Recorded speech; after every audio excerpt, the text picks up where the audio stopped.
Avez-vous déjà passé des heures à vérifier votre téléphone, attendant avec impatience un message de quelqu'un de spécial, pour ressentir ensuite cette déception constante? C'est un sentiment que nous connaissons tous.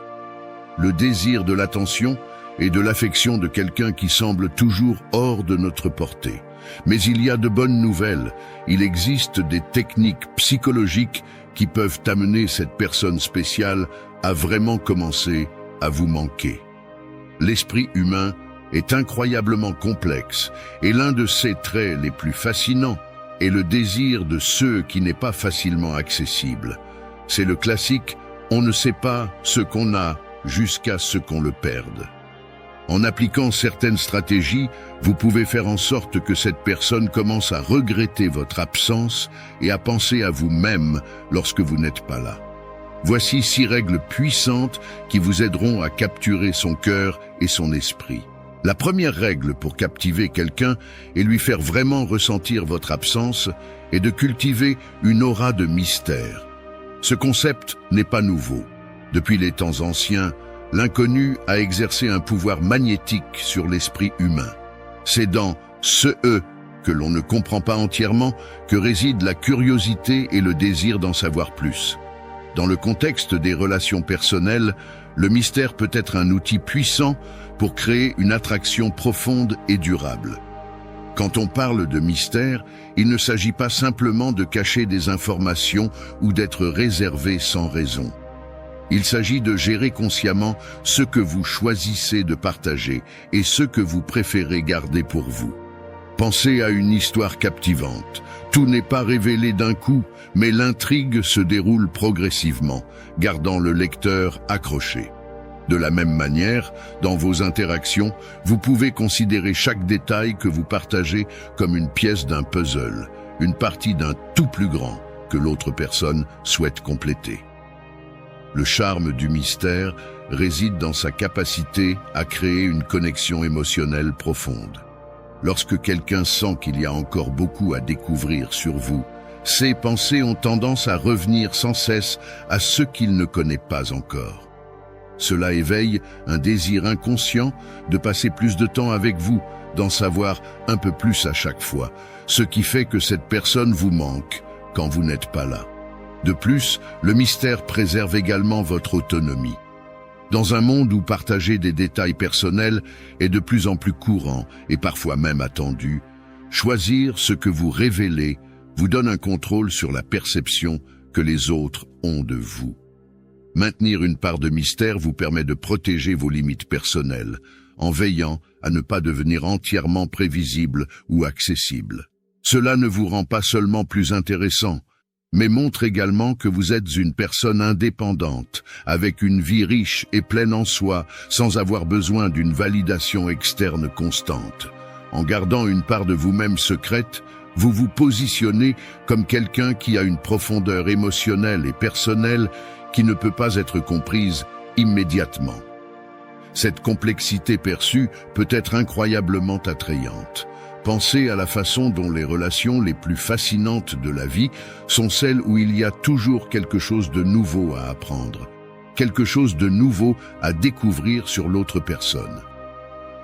En embrassant le mystère, vous vous assurez qu'il y a toujours quelque chose de plus à offrir, gardant l'étincelle de la relation vive et vibrante.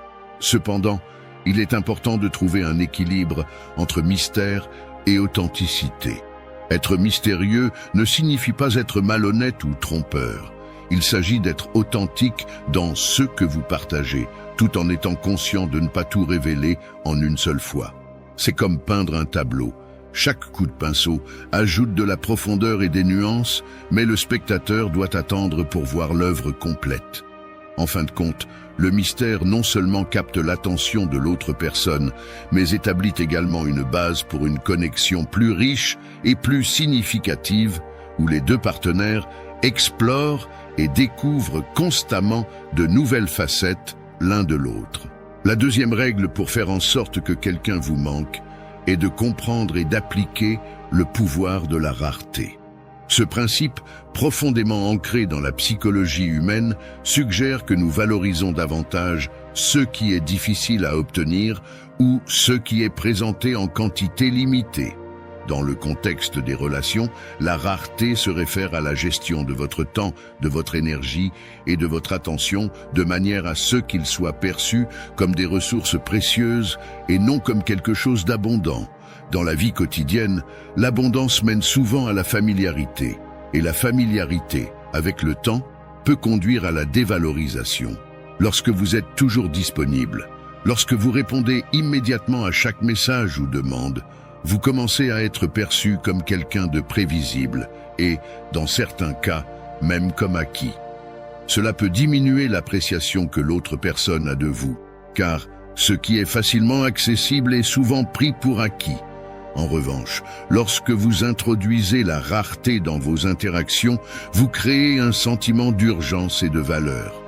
En n'étant pas toujours disponible, en prenant le temps de répondre, vous envoyez un message clair. Votre temps et votre attention sont limités, et donc précieux. Ce petit changement dans votre comportement peut avoir un impact significatif sur la façon dont l'autre personne vous perçoit. Soudain, vos réponses, votre présence et vos interactions ne sont pas quelque chose qu'ils peuvent obtenir à tout moment. Ils deviennent quelque chose qu'ils doivent mériter, et, par conséquent, ils les valorisent beaucoup plus. La rareté joue également un rôle crucial dans la création d'anticipation et de désir. Lorsqu'une personne n'a pas un accès constant à vous, il est probable qu'elle commence à penser davantage à vous pendant les périodes d'absence. Ce vide que vous laissez, bien que bref, peut inciter l'autre personne à désirer davantage votre présence, à regretter ces moments de connexion qui étaient autrefois faciles à obtenir. En d'autres termes, votre absence devient un puissant stimulant qui renforce l'importance de votre présence. Cependant, il est essentiel de trouver un équilibre entre la rareté, l'authenticité et la chaleur. Il ne s'agit pas de jouer à des jeux mentaux ou d'être évasif sans raison, mais d'établir un rythme sain dans la relation, où chacun a de l'espace pour sa propre vie et où les interactions sont toujours significatives et appréciées. La rareté, bien gérée, n'est pas une tactique de manipulation, mais une manière de mettre en valeur ce que vous offrez en tant que personne, votre temps, votre attention, votre énergie émotionnelle. En outre, en appliquant le principe de la rareté, vous renforcez également votre propre indépendance. Vous n'avez pas besoin d'être constamment disponible pour être apprécié ou aimé. Au contraire, lorsque vous vous accordez du temps pour vous-même, pour vos propres activités et pour votre croissance personnelle, vous devenez une personne plus complète et intéressante. Cette indépendance ne vous profite pas seulement, mais enrichit également la dynamique de la relation, où chacun peut apporter à l'autre sans perdre de vue sa propre identité. La troisième règle, pour faire en sorte que quelqu'un vous manque, repose sur l'authenticité. Un concept qui, bien que simple en apparence, a un impact profond sur la manière dont nous nous connectons aux autres et sur la façon dont nous sommes perçus. Être authentique signifie rester fidèle à soi-même, accepter et exprimer qui l'on est vraiment, avec toutes ses particularités, ses passions et ses défauts. Cette authenticité ne vous rend pas seulement plus attrayant, mais elle établit également une base solide pour toute relation significative. L'authenticité est magnétique parce qu'elle est rare. Nous vivons dans un monde où la pression pour se conformer et s'intégrer est constante. Dès le plus jeune âge, on nous enseigne à suivre certaines normes sociales, à nous adapter aux attentes des autres, à être ceux que les autres veulent que nous soyons. Cependant, lorsqu'une personne ose rompre avec ces normes et se montre telle qu'elle est, elle devient une figure rafraîchissante et fascinante. C'est comme une bouffée d'air frais dans un environnement saturé d'uniformité et de complaisance. Être authentique demande du courage, car cela implique de se montrer vulnérable. C'est accepter que tout le monde ne verra pas ou n'appréciera pas qui vous êtes vraiment, mais continuez malgré tout, parce que vous comprenez la valeur de votre propre identité. Ce courage, cette disposition à être soi-même sans excuse, est incroyablement attirant. Les gens sont attirés par ceux qui sont sûrs d'eux, car cette assurance projette une énergie positive qui est difficile à ignorer. De plus, lorsque vous êtes authentique, vous inspirez les autres à l'être aussi, créant une connexion plus profonde et plus significative. L'authenticité vous distingue également de la foule. Dans un monde où beaucoup essaient de se conformer à des moules préconçus, être soi-même est le meilleur moyen de se démarquer. Votre individualité est votre plus grand atout, et lorsque vous l'embrassez, vous devenez quelqu'un de mémorable. Les gens ne se souviennent pas de ceux qui suivent simplement le courant. Ils se souviennent de ceux qui ont le courage d'être différents, d'être eux-mêmes. En étant authentique, vous devenez cette personne que les autres ne peuvent oublier. Quelqu'un qui apporte une perspective unique et précieuse à leur vie. Il est important de noter qu'être authentique ne signifie pas être rigide ou inflexible. Il ne s'agit pas d'imposer vos points de vue ou vos particularités aux autres, mais d'être fidèle à vous-même tout en respectant et en valorisant les différences chez les autres. L'authenticité n'est pas une barrière, mais un pont qui permet des connexions authentiques basées sur le respect mutuel et la compréhension. Lorsque vous vous présentez de manière authentique, vous donnez aux autres la permission de faire de même, créant un espace où chacun peut être véritablement lui-même. De plus, l'authenticité est une source d'énergie et de passion. Lorsque vous poursuivez ceux qui vous passionnent vraiment, lorsque vous vous consacrez à vos intérêts et passe-temps sans vous soucier de l'opinion des autres, vous rayonnez d'une énergie contagieuse. Les gens sont attirés par cette énergie parce qu'elle est réelle et motivée par un profond sens du but. Cette passion, née de l'authenticité, est ce qui fait que les autres regrettent votre présence. Ils veulent être proches de cette énergie vibrante que seule une personne authentique peut offrir.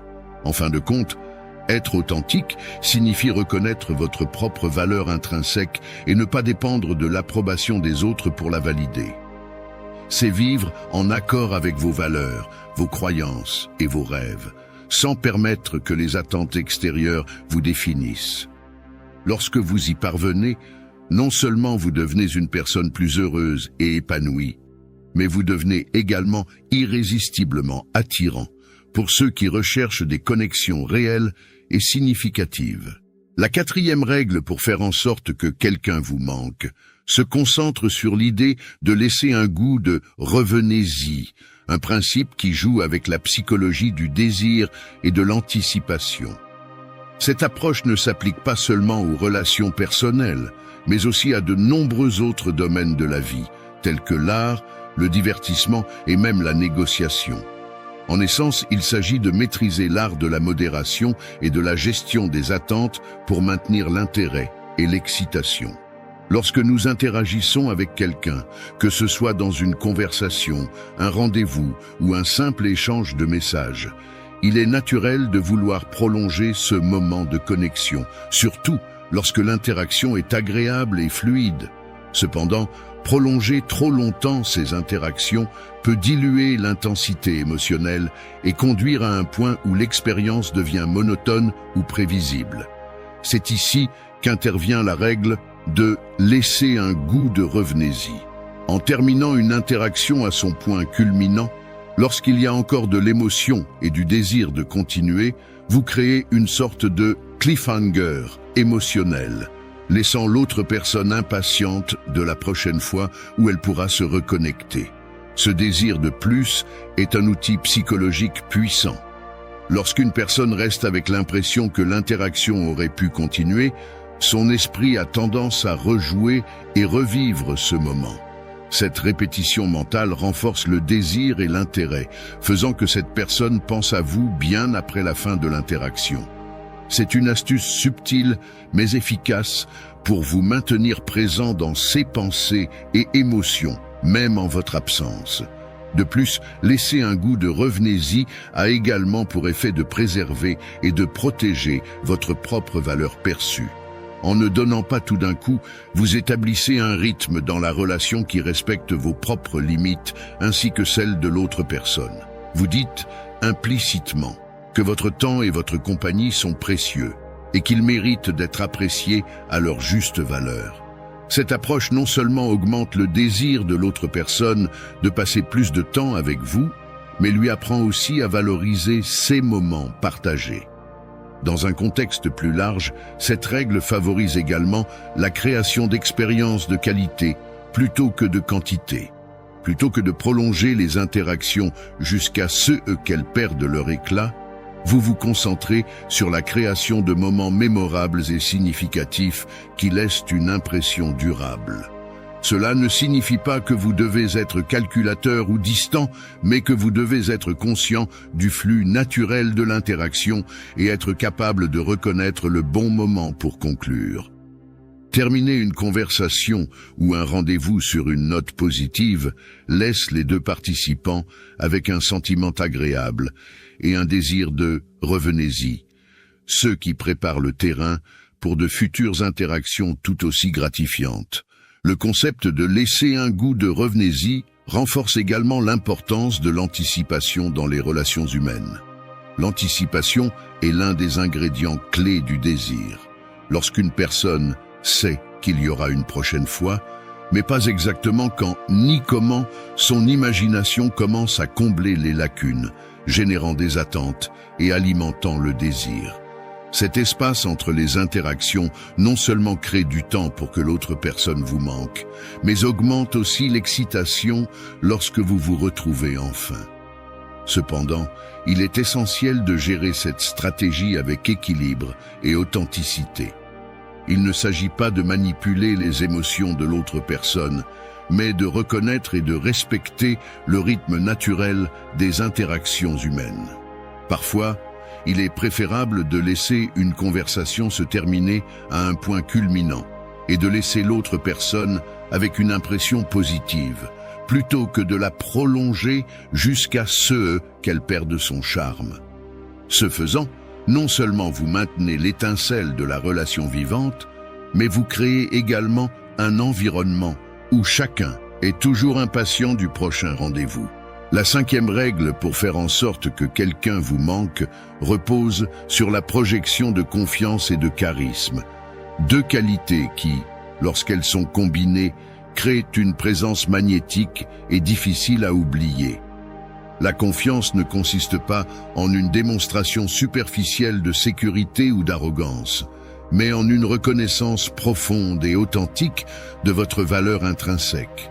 C'est une certitude intérieure de qui vous êtes, de ceux que vous représentez et de ceux que vous pouvez offrir, indépendamment de l'approbation ou de la validation des autres. La confiance authentique se manifeste dans votre comportement, dans la manière dont vous parlez et dans la façon dont vous interagissez avec les autres. Vous n'avez pas besoin d'être le plus bruyant ou le plus extraverti pour être perçu comme quelqu'un de sûr de lui. La véritable confiance se montre dans votre capacité à être assertif sans être dominant, dans votre aptitude à accepter vos erreurs et à en tirer des leçons, et dans votre disposition à être vulnérable sans vous sentir menacé. Ce type de confiance inspire le respect et l'admiration, car il montre que vous êtes une personne solide, avec un sens clair de votre identité. Le charisme, en revanche, est la capacité d'attirer et de maintenir l'attention des autres, non pas par des artifices ou des tours, mais par l'authenticité et l'empathie. Une personne charismatique ne se contente pas de parler avec éloquence, elle écoute aussi attentivement, faisant en sorte que ceux qui l'entourent se sentent valorisés et compris. Le charisme est l'art de faire en sorte que les autres se sentent bien en votre présence, d'inspirer la confiance et de créer des liens authentiques. Lorsque vous combinez confiance et charisme, vous devenez une personne que les autres souhaitent avoir près d'eux, non pas parce qu'ils ont besoin de quelque chose de vous, mais simplement parce qu'ils apprécient la façon dont ils se sentent en votre présence. Cette sensation positive devient un souvenir puissant lorsque vous n'êtes pas là, rendant les gens nostalgiques de l'énergie que vous apportez avec vous. En cultivant ces qualités, vous ne devenez pas seulement plus attirant, mais vous devenez également une influence positive dans la vie de ceux qui vous entourent, laissant une impression durable qui perdure même en votre absence. La 6e règle pour faire en sorte que quelqu'un vous manque aborde l'un des erreurs les plus courantes dans les relations, la recherche constante d'approbation. Il est naturel de vouloir être valorisé et apprécié, mais lorsque ce désir devient un besoin incessant de validation externe, cela peut avoir l'effet inverse de celui recherché. Rechercher constamment l'approbation peut vous faire paraître incertain, dépendant ou même désespéré, ce qui diminue votre attrait et, en fin de compte, la valeur de votre présence. Au lieu de vous concentrer sur l'approbation des autres, il est crucial de concentrer votre énergie sur la construction d'une vie épanouissante et satisfaisante par vous-même. Cela signifie consacrer du temps à vos intérêts, à vos objectifs et à vos passions personnelles, et développer un sens de l'identité qui ne dépend pas uniquement de l'opinion des autres. En faisant cela, non seulement vous devenez plus intéressant et attirant, mais vous envoyez également un message clair. Vous êtes une personne indépendante, avec une vie riche et significative, qui n'a pas besoin de la validation constante de qui que ce soit pour se sentir complète. Cette approche a également l'effet secondaire de créer une aura de mystère et d'intrigue. Lorsque vous ne cherchez pas constamment l'attention ou l'approbation de quelqu'un, cette personne commence à se demander ce qui vous occupe, ce qui vous motive et pourquoi vous ne dépendez pas de sa validation. Cette curiosité peut être un catalyseur puissant qui les amène à vous manquer davantage, car ils se demandent ce qui se passe dans votre vie qu'ils ne connaissent pas. Appliquer ces règles nécessite un équilibre et un engagement authentique envers votre propre développement personnel. Il ne s'agit pas de jouer à des jeux, mais de devenir la meilleure version de vous-même et de permettre à cette énergie d'attirer naturellement les autres. Suivez ces principes. Restez fidèle à vous-même et observez comment cette personne spéciale commence à désirer votre compagnie, attendant avec impatience le prochain moment passé ensemble. Merci d'être resté jusqu'à la fin de la vidéo. Si vous avez tout vu, commentez « Je suis stoïcien » comme notre signe secret, indiquant que vous êtes un véritable apprenant du stoïcisme. N'oubliez pas de vous abonner et de liker la vidéo si elle vous a plu. Rendez-vous dans la prochaine vidéo et rappelez-vous, continuez à cultiver votre esprit stoïque.